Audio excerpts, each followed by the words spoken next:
فیضان مدینہ ہے، فیضان مدینہ۔ أعوذ بالله من الشيطان الرجيم، بسم الله الرحمن الرحيم. أَوَأَمِنَ أَهْلُ الْقُرَىٰ أَن يَأْتِيَهُم بَأْسُنَا ضُحًى. صدق الله العظيم وصدق رسوله النبي الكريم، ونحن على ذلك من الشاهدين والشاكرين، والحمد لله رب العالمين. پھولوں کی جبینوں سے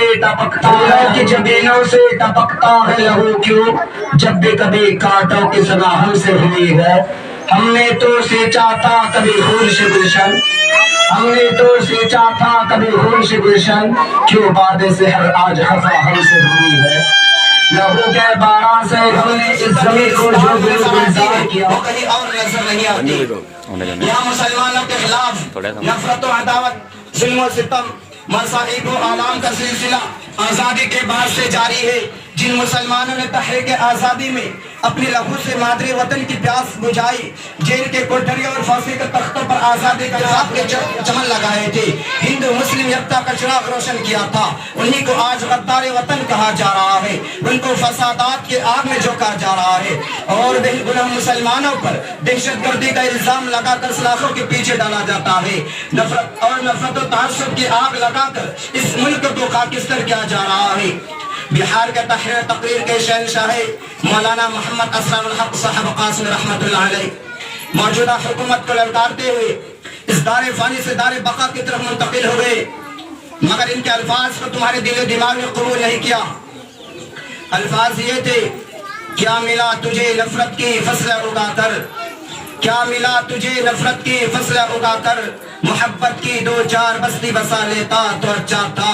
اے ظالم تیری ہر بات کو چلنے نہیں دیں گے، اے ظالم تیری ہر بات کو چلنے نہیں دیں گے، اس ملک کو آگ میں جلنے نہیں دیں گے. ہے ہم کو شریعت پہ جینا گوارا، ہے ہم کو شریعت پہ جینا گوارا، قانون شریعت بدلنے نہیں دیں گے.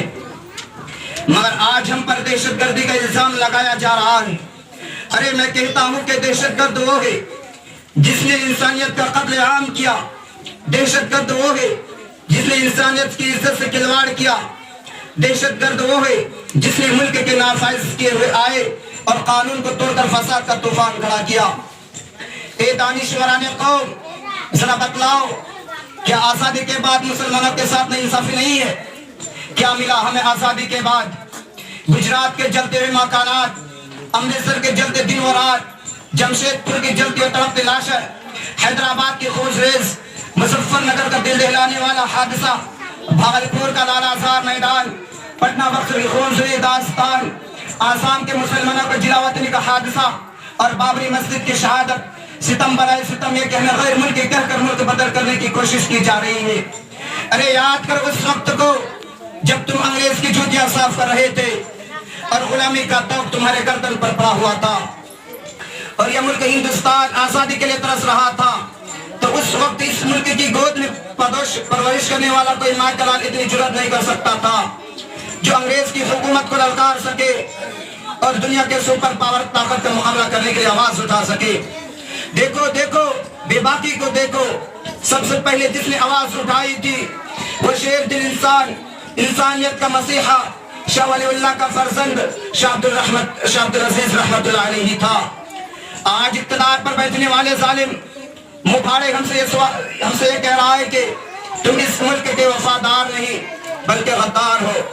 ہم ان سے کہنا چاہتے ہیں کہ ہم کو نہ ستاؤ کہ گنہگار نہیں ہے، ہم کو نہ ستاؤ کہ گنہگار نہیں ہے. یہ کس نے کہا تم سے کہ وفادار نہیں ہے؟ جب دیش نے مانگا لہو ہم نے دیا ہے، جب دیش نے مانگا لہو ہم نے دیا ہے، ہم فخر وطن ہے کوئی غدار نہیں. آج جنگ آزادی کے تاریخ سے مسلمانوں کا نام نکالا جا رہا ہے اور ہم سے یہ سوال کیا جا رہا ہے کہ تم اس ملک ہندوستان کو کیا دیا؟ اے محبان وطن، اگر ہماری داستان پوچھنی ہے تو جاؤ ہمالیہ کی بلندی سے پوچھو، تاج محل کی فلک بوش عمارت سے پوچھو، قطب مینار کی بلندی سے پوچھو، لال قلعہ اور جامع مسجد کی دیوار سے پوچھو، یہ سب کے سب ہماری عظمت کی گواہی دیں گے. الغرض مسلمانوں کے بکھرے ہوئے اوراق کی پکار نہیں ہے، بلکہ کرسی نشین حکمران کی یہ شہادت ہے کہ ہمیشہ اس آزاد ہندوستان میں مسلمانوں کو مسائل میں جمہوریت کا مذاق اڑایا جائے اور اس کو مسلمانوں کو ان کے حقوق سے محروم کیا جائے۔ آج حکومت کے ایوانوں سے لے کر ملازمت کے میدانوں تک اقلیت کا نعرہ لگایا جاتا ہے، جبکہ ملک ہندوستان کی آزادی میں برادران وطن سے کئی زیادہ ہماری قربانیاں ہیں۔ آج ہم ان ظالم لوگوں کو قیامت کی آواز پہنچا دینا چاہتے ہیں جن کے ہاتھوں میں حکومت کی باغ ڈور ہے، اگر ملک کی سمیت چاہتے ہو تو ہمیں حق دو جو جمہوریت کی آئین کی روح سے ملتا ہے۔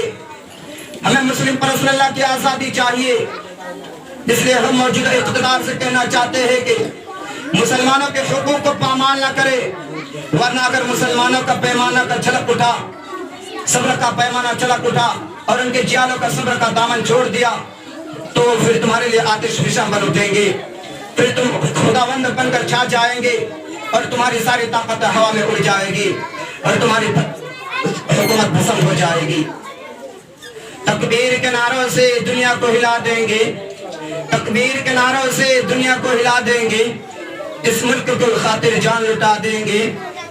اگر چیڑا جہاں والوں اسلام کے شیروں کو، اگر چیڑا جہاں والوں اسلام کے شیروں کو 1400 برس پہلے کو رام مچا دیں گے۔ تجھے مبارک ہو حکمرانی ہم بھی نہ کریں گے، تجھے مبارک ہو حکمرانی ہم بھی نہ کریں گے، اگر شریعت پہ ہاتھ ڈالا نہ تم رہو گے نہ ہم رہیں گے۔ میں یہ چند باتوں پر اپنی تقریر کو ختم کرتا ہوں۔ وآخر دعوانا الحمدللہ رب العالمین۔